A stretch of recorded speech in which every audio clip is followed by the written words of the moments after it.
আরজিকর কাণ্ডের প্রতিবাদে রাস্তায় মশাল হাতে গলায় টেথিস্কোপ নিয়ে ডাক্তারেরা ইসলামপুরের রাজপথে। এই মিছিলে শহরের বিভিন্ন সংগঠনের সদস্যরা পা মিলিয়েছে। ইসলামপুর মহকুমা হাসপাতাল থেকে এই মিছিল শুরু হয়ে এই মিছিল শহরের বিভিন্ন প্রান্তে ঘুরে বাস টার্মিনাসে শেষ হয়। ডাক্তারদের হাতে মশাল, গলায় টেথিস্কোপ নিয়ে তারা প্রতিবাদ করছেন। তাদের গলায় একটি আওয়াজ, we want justice, justice for RG Kar. RG Kar ঘটনার প্রতিবাদে এই মিছিল ইসলামপুরের রাজপথে পরিক্রমা করে। মিছিল শেষে পথসভা করে বাস টার্মিনাসে।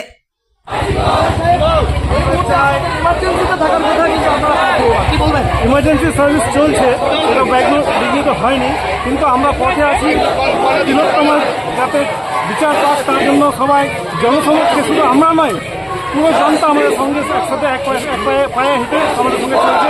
আমরা চাই একটাই জিনিস, একটা জিনিস তার জন্যই বললাম আইএমের সঙ্গে আপনার পায়ে পা লেগেছে, লয়ার থেকে শুরু করে সামাজিক সংগঠন, যত সামাজিক সংগঠন সবাই আমাদের সঙ্গে আছে, জনসাধারণ আমাদের সঙ্গে আছে। আমরা ধীরে ধীরে আরো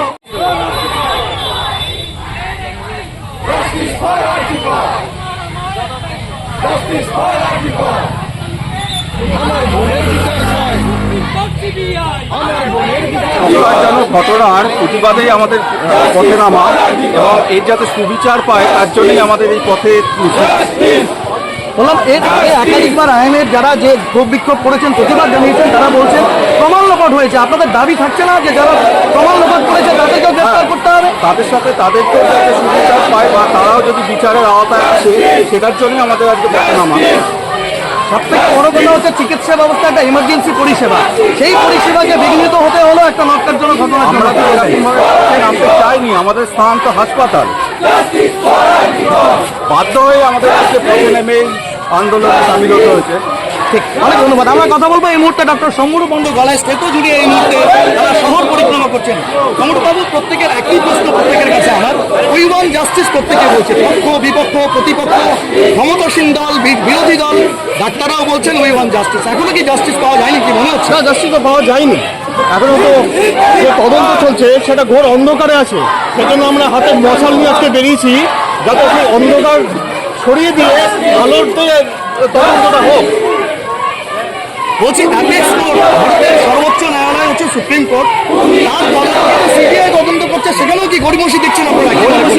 তদন্ত লোপাট করা হয়েছে।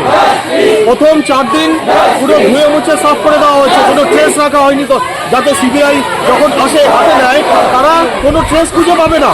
তদন্তকে ধামাচাপা দেওয়ার জন্য 4 দিন ব্যবহার করা হয়েছে। কি মনে করছেন এখন আপনাদের যুক্তি কি, আপনাদের দাবি কি? আমাদের দাবি, যারা অন্যায় করেছে এবং যারা অন্যায়কে ধামাচাপা দেওয়ার চেষ্টা করেছে, তারা সবাই যাতে এই আওতায় এনে তাদেরকে সবাইকে শাস্তি দেওয়া হয়।